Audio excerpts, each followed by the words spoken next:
आज से प्रदेश में शुरू हुई राष्ट्रीय शिक्षा नीति लागू। केंद्रीय मंत्री ने दी उत्तराखंड सरकार को बधाई। कहा, नए आयाम स्थापित करेगा उत्तराखंड।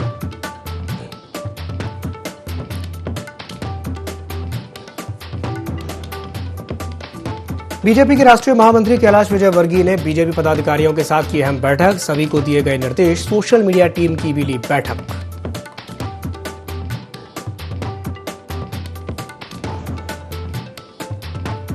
कांग्रेस ने उठाए कानून व्यवस्था पर सवाल। प्रदेश में कानून व्यवस्था के बिगड़ने पर पुलिस के सीनियर अधिकारियों के इस्तीफे की पेशकश।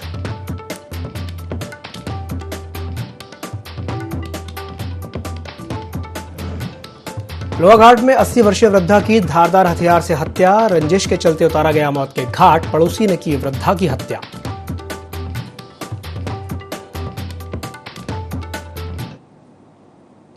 नमस्कार, देवभूमि लाइव में आप सभी का स्वागत है। मैं हूं आपके साथ दिव्यांशु जोशी। केंद्रीय शिक्षा मंत्री धर्मेंद्र प्रधान ने शैक्षणिक सत्र 2022-23 के लिए राष्ट्रीय शिक्षा नीति 2020 का शुभारंभ किया। शिक्षा नीति का शुभारंभ कार्यक्रम सीएम हाउस के मुख्य सेवक सदन में हुआ। इस मौके पर सीएम पुष्कर सिंह धामी, उच्च शिक्षा मंत्री डॉक्टर धन सिंह रावत भी मौजूद रहे। इस दौरान केंद्रीय शिक्षा मंत्री धर्मेंद्र प्रधान ने राष्ट्रीय शिक्षा नीति लागू करने के लिए उत्तराखंड सरकार को बधाई दी। उन्होंने कहा कि बाल वाटिका से उत्तराखंड ने ही इसकी सबसे पहले शुरुआत की थी। देवभूमि उत्तराखंड विद्वानों की भूमि है। अब प्रयास करने होंगे कि आने वाले समय में 100% बच्चे बाल वाटिकाओं में प्रवेश लें। उन्होंने कहा कि किसी भी देश एवं समाज का विकास बेहतर शिक्षा से ही हो सकता है।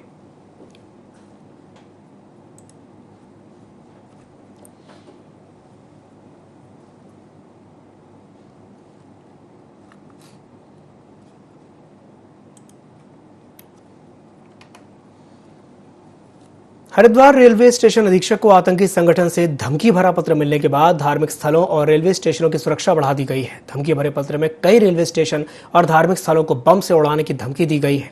लक्सर रेलवे स्टेशन पर सुरक्षा की दृष्टि से चेकिंग अभियान चल रहा है।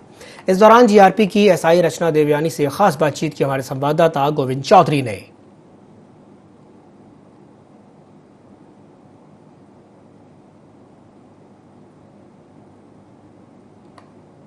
द्वारा धमकी भरा पत्र मिलने के बाद एक बार फिर जो रेलवे स्टेशनों की सुरक्षा यहां पर बढ़ा दी गई है, क्योंकि देख सकते हैं इस समय मैं मौजूद हूं लक्सर जंक्शन पर और तमाम जो पुलिसकर्मी हैं लगातार चेकिंग अभियान कर रहे हैं। लगातार जो संदिग्ध लोगों से पूछताछ जारी है। ट्रेनों में जो चेकिंग अभियान यहाँ जारी है। लेकिन सबसे बड़ी बात है कि आतंकी संगठन का ये धमकी भरा जो पत्र है वो हिंदी में लिखा हुआ। तमाम जानकारी के लिए इस समय मेरे साथ मौजूद हैं एसआई रचना, उनसे बात करेंगे। मैडम, सबसे पहले तो IND 24 में आपका बहुत बहुत स्वागत है। नमस्कार। किस तरह से देखते हैं जिस तरह से धमकी भरा पत्र आतंकी संगठन जिसमें जिक्र किया गया है मोहम्मद जैश, उसके संगठन आतंकी का नाम भी इसमें सामने आया है, किस नजरिए से देखते हैं जिस तरह से अब सघन चेकिंग अभियान जारी है? देखिए, पत्र जो भी मिला है धमकी भरा है और इसे हम बिल्कुल भी हल्के में नहीं ले रहे हैं। हमारे उच्चाधिकारीगण द्वारा जो भी हमें दिशा निर्देश दिए गए हैं हम उनका पालन कर रहे हैं। साथ ही जो यहाँ पे प्लेटफॉर्म पे जो यात्री यहाँ पे आपको दिखाई दे रहे होंगे, हम समय समय पर इनको भी अवेयर कर रहे हैं कि ये अपने सामान को सुरक्षित अपने पास संभाल के रखें और जो भी संदिग्ध वस्तु आदि जो भी सामान वैसा दिखाई देता है उसकी तुरंत हमें रिपोर्ट करें। और साथ में हमारी गश्त जो भी ड्यूटियों पर मौजूद हैं वो लगातार चेकिंग में हमारा साथ दे रहे हैं। मैडम, इससे पहले भी एक धमकी भरा पत्र जो है रेलवे रुड़की स्टेशन अधीक्षक को मिला था, लेकिन अब की बार जो है हरिद्वार के स्टेशन अधीक्षक को मिला, क्योंकि वो पहले उर्दू भाषा में लिखा हुआ था, अब की बार हिंदी भाषा में। क्या मानते हैं कि कुछ गुमराह या शरारती तत्वों का इसमें कुछ हो सकता है? इस संबंध में देखिए जांच चल रही है। जांच से जो भी निष्कर्ष निकलेगा उसी के बाद आपको ये पता चल पाएगा। मैडम, हर जगह देखे कहीं उत्तर प्रदेश के भी ऐसे स्टेशन हैं और उत्तराखंड के भी ऐसे हैं, तमाम जो धार्मिक स्थल है उनको भी यहाँ जिक्र किया गया है कि आने वाली जो 28 अक्टूबर है उसमें जो है बम से उड़ाने की जो धमकी दी गई है। तो किस नज़रिए से देखते हैं कि लगातार जो चेकिंग अभियान है कहीं ना कहीं यात्रियों को भी खासी परेशानी का सामना करना पड़ रहा होगा, किस तरह से एहतियात के तौर पर देखते हैं? यात्रियों को इस विषय में हम जागरूक कर रहे हैं और जो भी इस तरह की जो भी ये धमकी है ये सही है नहीं है इसका तो बात जांच के बाद ही पता चलेगा, लेकिन हम पूरी तरह से अवेयर हैं।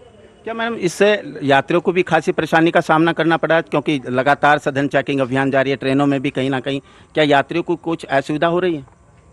नहीं, अभी तक तो हमारे संज्ञान में ऐसा कुछ आया नहीं है। ना ही हमारे पास कोई ऐसी रिपोर्ट आई है। देखिए, इस समय मैं मौजूद हूं लक्सर रेलवे जंक्शन पर, तो तमाम जो पुलिस अधिकारी हैं, पुलिसकर्मी हैं, लगातार अपनी चेकिंग अभियान लगातार जारी रख रहे हैं। संदिग्ध लोगों से पूछताछ जारी है। उत्तराखंड में कांग्रेस ने राज्य की कानून व्यवस्था पर सवाल उठाए हैं। कांग्रेस के प्रदेश अध्यक्ष करण माहरा ने पुलिस के सीनियर अधिकारियों के इस्तीफे की भी मांग की है। उन्होंने कहा कि बिगड़ती कानून व्यवस्था को लेकर सीएम को बड़ी कदम उठानी चाहिए। योग्य और ईमानदार अधिकारियों को जिम्मेदारी मिलनी चाहिए। करण माहरा ने कहा कि कांग्रेस कार्यकर्ताओं पर बेवजह मुकदमे दर्ज हो रहे हैं। पुलिस भेदभाव के साथ काम कर रही है।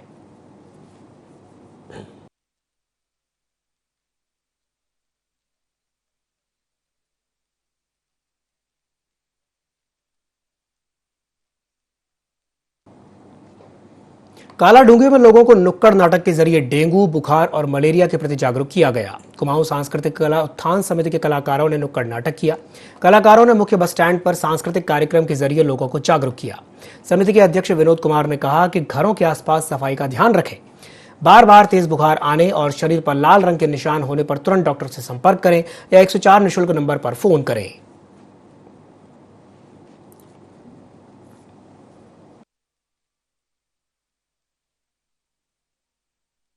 विभाग ने आमंत्रित किया और स्वास्थ्य विभाग ने अपनी तरफ से कार्यक्रम दिए हैं कि डेंगू और मलेरिया पे जो आजकल जो चल रहा है उससे किस तरह से ये परिवार बच सकते हैं, हम अपने घर के आसपास किस तरह की सफाई रख सकते हैं। छोटे छोटे गड्ढों में हम पानी इकट्ठा नहीं कर सकते जिससे हमें मच्छर पैदा हो और हमारे लिए जानलेवा बन जाए। वैसे इसमें मच्छर के जो कारण है उससे लोग डेंगू या मलेरिया से घबराएं नहीं, परंतु उसमें आप 104 नंबर में डायल करके आप स्वास्थ्य विभाग से बात कर सकते हैं और स्वास्थ्य विभाग आपको तत्काल उसमें सुविधा बताएगी। विधानसभा अध्यक्ष रितु खंडूड़ी कोटद्वार के दौरे पर रहीं, जहां वे हंस फाउंडेशन कार्यालय पहुंची। इस दौरान उन्होंने संस्थापक माता मंगला के जन्मदिन पर केक काटा। जन्मदिन के मौके पर रितु खंडूड़ी ने गरीब महिलाओं को गर्म कपड़े भी बांटे। आपको बता दें कि हंस फाउंडेशन कई वर्षों से सामाजिक कार्यों में लगा हुआ है।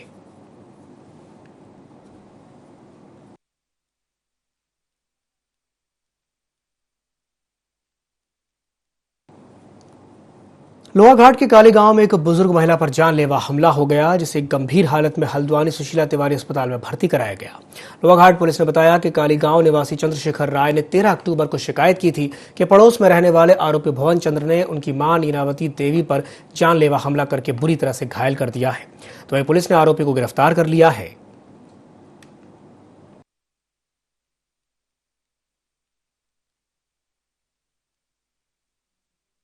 राय नामक एक व्यक्ति द्वारा मुकदमा पंजीकृत कराया गया है 13 तारीख को कि उसकी वृद्धा माता जी के साथ एक पड़ोसी भुवन राय द्वारा मारपीट कर उसे गंभीर रूप से घायल कर दिया था और जो कि जानलेवा हमला था। तो हमारे द्वारा इसमें तत्काल मुकदमा पंजीकृत करके धारा 307 की वृद्धि करके आज गिरफ्तार कर माननीय न्यायालय में पेश किया गया। रामनगर के मालधन में ठंडे नाले में किशोर का शव मिलने से सनसनी फैल गई, जिसके बाद स्थानीय लोगों ने घटना की सूचना पुलिस को दी। मृतक की पहचान नितिन कुमार के रूप में हुई है। मौके पर परिजनों ने करंट लगने की आशंका जताते हुए मालधन चौकी का घेराव किया। परिजनों का आरोप है कि जानवरों को मारने के लिए खेतों में करंट लगाया जाता है, जिसकी चपेट में आने से उनकी मौत हुई है। आरोपी की गिरफ्तारी की मांग को लेकर परिजनों ने हंगामा किया।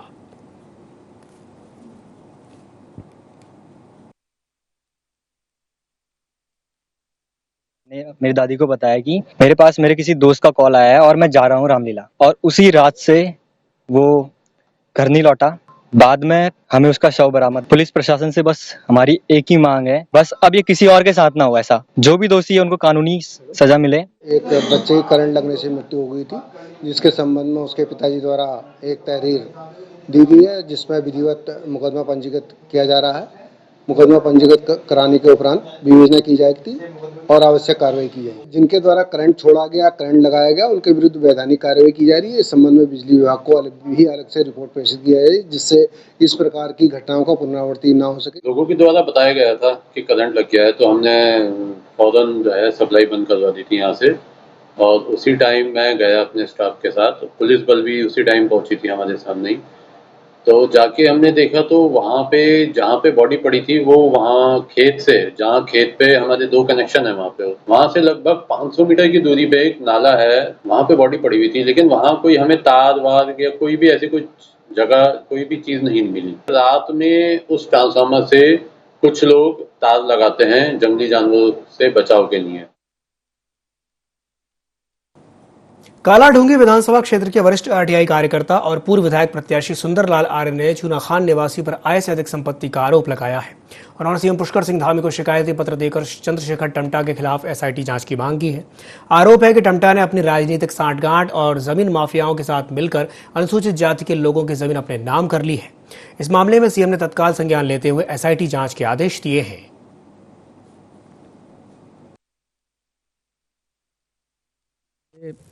अनुसूचित जाति की कई जमीनों पे इसका अवैध अतिक्रमण भी है। जनता के जो मुझे सूचनाएं अवेलेबल कराई, मुझे जब अवगत कराया कि भाई इसने कई लोगों को प्रताड़ित करके अनुसूचित जाति की जमीनों पर अतिक्रमण करके उनको जबरन खाली करा के कब्जा करके खरीदी गई है। और मैं चाहता हूं कि उन गरीबों को न्याय मिले और उनकी जितने भी लोगों को इन्हें सताया है, माननीय मुख्यमंत्री जो उत्तराखंड के युवा और स्वच्छ के छवि के जो उत्तराखंड को भ्रष्टाचार मुक्त प्रशासन दे रहे हैं, उनके कार्यालय में मैंने उनके पीआरओ को पत्र दिया था एसआईटी जांच का। माननीय मुख्यमंत्री जी ने तुरंत संज्ञान लेते हुए उसको एक्सेप्ट करते हुए जांच के आदेश दे दिए गए हैं। उधम सिंह नगर के खटीवा में सिंगल यूज प्लास्टिक के खिलाफ अभियान चलाया जा रहा है। सिंगल यूज प्लास्टिक इस्तेमाल करने वाले व्यापारियों के चालान भी काटे गए हैं। शहर में जगह जगह छापेमार अभियान चलाया जा रहा है ताकि शहर के अंदर साफ सफाई की व्यवस्था दुरुस्त रहे। तो वहीं खटीमा नगर पालिका अधिकारी दीपक शुक्ल ने बताया कि जिलाधिकारी के निर्देश पर शहर के अंदर साफ सफाई और सिंगल यूज प्लास्टिक को लेकर के छापेमारी की जा रही है। यह अभियान आगे भी जारी रहेगा। जिलाधिकारी महोदय के निर्देशानुसार शहर में साफ सफाई सिंगल यूज प्लास्टिक के संबंध में छापेमारी की जा रही है। इसमें अधिशासी अधिकारी द्वारा गठित टीम द्वारा ये छापेमारी की जा रही है। ये आगे भी निरंतर जारी है। आतंकी संगठन जैश ए मोहम्मद के नाम से हरिद्वार रेलवे स्टेशन सहित उत्तराखंड के कई रेलवे स्टेशनों और धार्मिक स्थलों को बम से उड़ाने की धमकी मिलने के बाद हड़कंप मच गया है।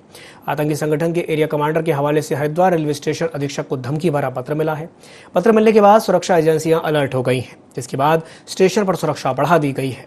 एसपी रेलवे ददनपाल ने बताया कि हरिद्वार लक्सर एसओ जीआरपी के अलावा एसओजी प्रभारी की अगुवाई में 4 टीमें गठित की गई हैं। धमकी भरे पत्र को कब्जे में ले लिया गया है, जांच जारी है। प्रदेश में अब जनता की समस्याओं का निपटारा जल्द हो सकेगा। मुख्यमंत्री पुष्कर सिंह धामी खुद जनता दर्शन कार्यक्रम में शामिल होंगे।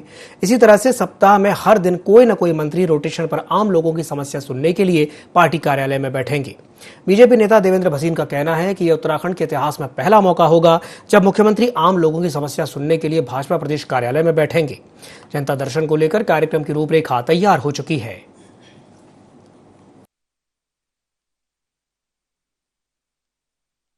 जी जनता के साथ सीधे संवाद में लगातार बने हुए हैं और उसी क्रम में भारतीय जनता पार्टी के प्रदेश कार्यालय में वे माह में एक बार समय देंगे और यहाँ कार्यकर्ताओं से भी और जो लोग यहाँ पर आएंगे उनसे भी संवाद करेंगे, उनकी समस्याओं का भी निदान करेंगे। तो ये उनकी जो एक कार्यशैली है कि लोगों से सीधा मिलना, कार्यकर्ताओं से सीधा मिलना, उसी का अपने आप में परिणाम है। इसका कार्यक्रम का जो स्वरूप है हमारे प्रदेश के माननीय अध्यक्ष श्री महेंद्र भट्ट जी उसको अंतिम रूप दे रहे हैं और उसकी शीघ्र ही घोषणा कर दी जाए। सितारगंज क्षेत्र के सिसैया गांव में सरकारी अनाज की कालाबाजारी की जा रही है। अब व्यापारी कालाबाजारी के नए नए तरीके अपना रहे हैं। शिकायतों के बाद कार्रवाई की गई है। पूर्ति निरीक्षक, वरिष्ठ अधिकारी और तहसीलदार जगमोहन त्रिपाठी टीम के साथ सील किए गए गोदाम की जांच करने पहुंचे, जहां गोदाम मालिक के पास कोई दस्तावेज नहीं मिले। यहाँ पे लगभग 200 कट्टे चावल, गेहूं और लाई का भंडारण मिला था। इसमें हमने एसएमआई और खाद्य जो हमारे निरीक्षक हैं इनको बुला के उनके सुपुर्द जो है पूरा गोदाम किया है। इसकी जांच चल रही है, जिसमें कुछ सरकारी कट्टे और गेहूं जो है मिला है। अब कोई आगे की कार्रवाई जारी है। हम इनसे जो संबंधित विभाग है इनसे रिपोर्ट ले रहे हैं। जो रिपोर्ट आएगी उसके अकॉर्डिंग आगे की कार्रवाई नियमानुसार की। सिसैया क्षेत्र के चक्की व्यवसायी जिनके पास सेलर, चक्की, तेल का व्यवसाय भी करते हैं, उनके यहाँ खाद्यान्न का क्रय विक्रय किया जाता है, ऐसी जानकारी प्राप्त हुई थी, जिसको एसडीएम साहब के द्वारा उसके गोडाउन को सील किया गया। अगले दिन एसएमआई साहब, हम तहसीलदार महोदय और एसडीएम साहब के द्वारा टीम के रूप में उस गोडाउन को खोला गया और वहाँ पर रखे हुए खाद्यान्न का विवेचना की गई। देखा गया, पाया गया कि वह खाद्यान्न अलग अलग राज्यों के जो बारदाना है उन कट्टों में रखा हुआ था और उनका स्टैंडर्ड वेट भी मानक से इतर था। कुछ 60 केजी, कुछ 84 केजी इस प्रकार के कट्टे वहाँ मौजूद पाए गए। उधम सिंह नगर के तराई पश्चिम वन प्रभाग में देर शाम एक व्यक्ति पर गुलदार ने हमला कर दिया। हमले में शख्स गंभीर रूप से घायल हो गया है, जिसे उपचार के लिए अस्पताल ले जाया गया, लेकिन हालत नाजुक होने के कारण उसे प्राथमिक उपचार के बाद काशीपुर रेफर किया गया। घटना के बाद से वन विभाग में भी हड़कंप मचा हुआ है। वन क्षेत्राधिकारी ने सभी बीट अधिकारियों को अपने अपने क्षेत्रों में गश्त बढ़ाने के निर्देश दिए हैं। साथ ही जगह जगह पिंजरे भी लगाए गए हैं। लोगों को भी शाम के बाद घरों से बाहर ना निकलने और सावधानी बरतने की हिदायत दी गई है। बदरामपुर के बूटा से ये जो शमशान घाट है यहाँ का, उधर जा रहे थे।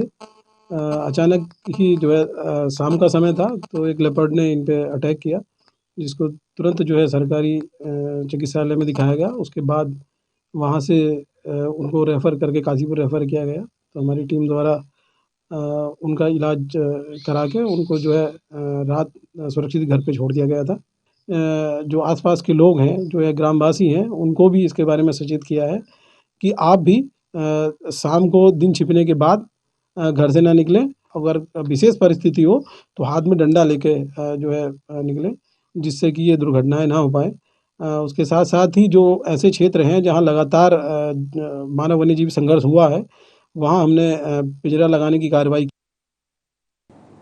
लोहाघाट में राजस्व और वन विभाग की टीम ने जगह जगह खतरा बन चुके देवदार के पेड़ों को चिन्हित किया। गैस गोदाम, डाक बंगला, रोडवे स्टेशन, आदर्श कॉलोनी, ट्रेजरी समेत कई क्षेत्रों में पेड़ों को चिन्हित किया गया। आपको बता दें कि जल्द ही पेड़ों का छपान करके निस्तारण किया जाएगा। जिन लोगों ने देवदार के पेड़ों को जानबूझकर सुखाया है, उन पर कानूनी कार्रवाई भी की जाएगी।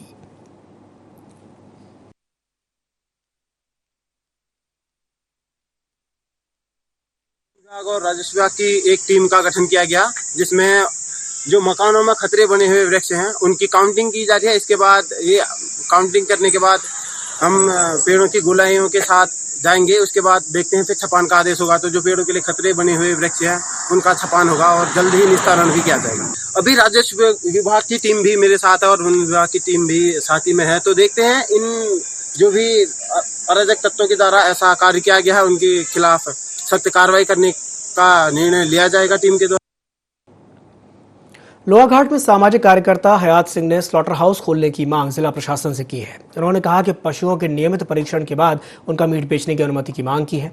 साथ ही चेतावनी भी दी है कि अगर उनकी मांग नहीं मानी गई तो वो हाईकोर्ट का दरवाजा खटखटाएंगे। हयात सिंह ने कहा कि कई मीट दुकानों में जांच के बिना ही पशुओं का मीट बेचा जा रहा है, जिससे लोगों के स्वास्थ्य पर प्रतिकूल प्रभाव पड़ेगा।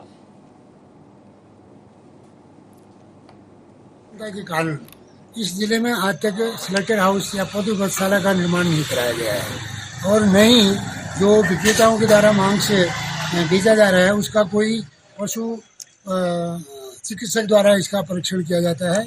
लोगों को बेचा जा रहा है, जिससे लोगों के स्वास्थ्य पर बड़ा बुरा असर पड़ रहा है। लोग तरह तरह की बीमारियों से ग्रस्त हैं। जिला प्रशासन या जिला पंचायत जो भी इनको लाइसेंस देती है नगर पंचायत क्षेत्रों में, मेरा ये कहना है जिला प्रशासन से कि इसमें तुरंत जल्दी से जल्दी पशु चिकित्सक द्वारा इसका परीक्षण करने की कार्रवाई करवाई जाए और स्लॉटर हाउस पशु पशुशाला का निर्माण तुरंत करने की कार्रवाई की जाए। अन्यथा न होने की दशा में मैं 15 दिन के बाद इस प्रशासन के जिला प्रशासन के विरुद्ध माननीय उच्च न्यायालय में बात दायर कर इनके विरुद्ध कार्रवाई करने की मैं मांग करूंगा। हल्द्वानी पहुंचे बीजेपी के राष्ट्रीय महामंत्री कैलाश विजयवर्गीय ने पिछले दिनों राज्य में हुए घटनाक्रम के बाद मंत्रियों के फेरबदल और परिवर्तन के उठ रहे सवालों पर विराम लगा दिया है। बीजेपी के राष्ट्रीय महामंत्री कैलाश विजयवर्गीय ने कहा कि राज्य में सरकार और संगठन बेहतर काम कर रहे हैं, लिहाजा कहीं कोई परिवर्तन नहीं हो रहा है। सरकार और संगठन में भी बेहतर तालमेल है। विजयवर्गीय अपने 3 दिवसीय दौरे पर उत्तराखंड पहुंचे हैं, जहां उन्होंने MBPG कॉलेज सभागार में प्रबुद्ध जन सम्मेलन को संबोधित किया। विजयवर्गीय ने राहुल गांधी की भारत जोड़ो यात्रा पर हमला बोलते हुए कहा कि राहुल गांधी को भारत जोड़ो यात्रा नहीं, कांग्रेस जोड़ो यात्रा निकालनी चाहिए। आज पूरी दुनिया भारत को आशाओं की नजरों से देखती है। एक ऐसा देश है जहां धारा 370 हट गई और अलगाववादी ताकतों को बैन किया गया। यही नहीं, उन्होंने गैर भाजपा शासित राज्यों पर निशाना साधते हुए कहा कि जहां बीजेपी की सरकारें नहीं है वहां से नकली नोटों, हथियारों और ड्रग्स की तस्करी हो रही है। पश्चिम बंगाल से देश में भारी मात्रा में नकली नोट आ रहे हैं। कैलाश विजयवर्गीय अगले 3 दिन तक उत्तराखंड में हल्द्वानी, हरिद्वार और देहरादून में विभिन्न कार्यक्रमों में प्रतिभाग करने आए हैं।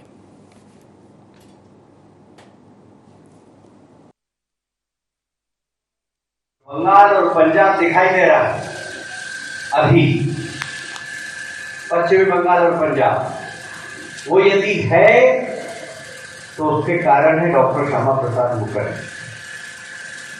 क्योंकि जब भारत का विभाजन हुआ था, पाकिस्तान अलग हो रहा था,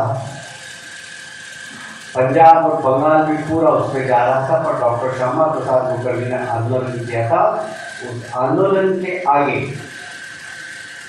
लॉर्ड माउंटबेटन को और गांधी जी को फिर से बैठना पड़ा और भारत के नक्शे को एक बार फिर से पंजाब हमने मिलाया, बचा हुआ बंगाल मिलाया। बंगाल और पंजाब यदि भारत के साथ जुड़े हुए तो उसका श्रेय जाता डॉक्टर श्यामा प्रसाद मुखर्जी। उत्तराखंड के मुख्यमंत्री पुष्कर सिंह धामी टनकपुर के दौरे पर हैं, जहां उन्होंने बीआरओ के हीरक परियोजना के मुख्यालय में आयोजित कार्यक्रम में प्रतिभाग किया। इस अवसर पर उन्होंने परियोजना के अंतर्गत कार्य कर रहे वीर जवानों और अधिकारियों से भी मुलाकात की। इसी दौरान उन्होंने कहा कि राष्ट्र के निर्माण में बीआरओ की महत्वपूर्ण भूमिका है।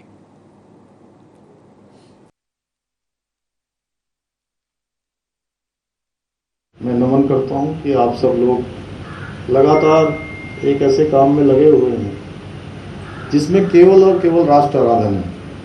और पिछले काफ़ी समय से, जब से मैं राज्य के मुख्य सेवक के रूप में काम कर रहा हूं, तो मैं देख रहा हूं कि हमारा संगठन बीआरओ भी बहुत कठिन परिस्थितियों में काम करता है। बहुत कठिन रास्तों पर, कठिन रास्ते जहां नहीं है वहां भी रास्ता बनाने का काम करता है। सिंचाई मंत्री सतपाल महाराज ने सिंचाई भवन में विभाग के अधिकारियों की एक समीक्षा बैठक ली। इस बैठक में 2022-23 के लिए प्रावधानित बजट की स्थिति, निर्माणाधीन योजनाओं की प्रगति समेत कई मुद्दों पर चर्चा हुई। इस दौरान महाराज ने अधिकारियों को जरूरी दिशा निर्देश दिए। साथ ही उन्होंने जमरानी बांध परियोजना को प्रधानमंत्री कृषि सिंचाई योजना के तहत स्वीकृति दिलाने के लिए प्रभावी कार्रवाई करने की भी बात कही और सौंग बांध परियोजना को महत्वपूर्ण राष्ट्रीय परियोजना के तहत राशि दिलाने के लिए भी विभागीय स्तर पर कार्रवाई करने के निर्देश दिए।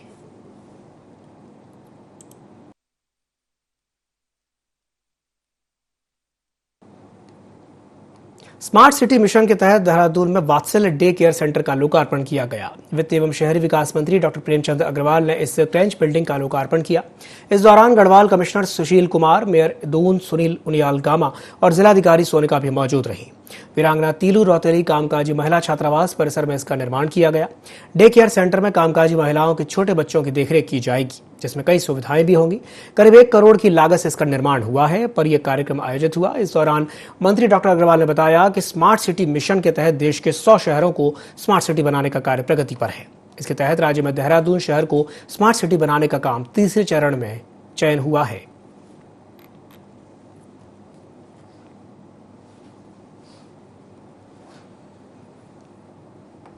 चंपावत के चलथी में एक पिकअप और स्कूटी की भिड़ंत हो गई, जिसमें स्कूटी सवार की मौत हो गई। स्कूटी सवार टनकपुर से चंपावत आ रहा था।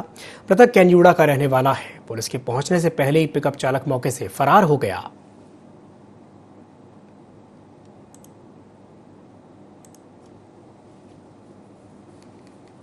प्रदेश में हाई कोर्ट ने विधानसभा सचिवालय के 100 से ज्यादा कर्मचारियों की बर्खास्तगी के आदेश पर रोक लगा दी है।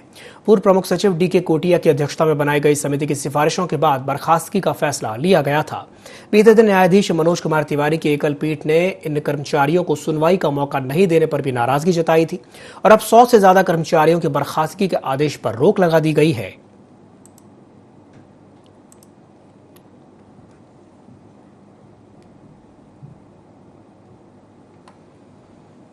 उत्तराखंड के सीएम पुष्कर सिंह धामी टनकपुर के doctor APJ Abdul Kalam engineering college पहुंचे, जहां सीएम धामी ने वृहद रोजगार मेले का उद्घाटन किया। साथ ही उन्होंने जनपद के विकास के लिए कई विकास योजनाओं का लोकार्पण और शिलान्यास किया।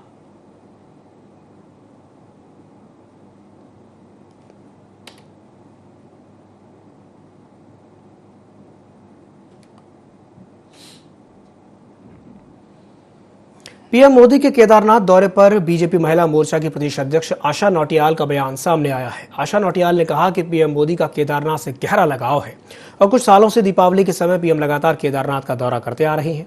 उन्होंने कहा कि यात्रियों की सुविधा के लिए अब रोपवे का निर्माण भी किया जा रहा है, जिस वजह से अब श्रद्धालुओं की संख्या में और अधिक इजाफा होगा।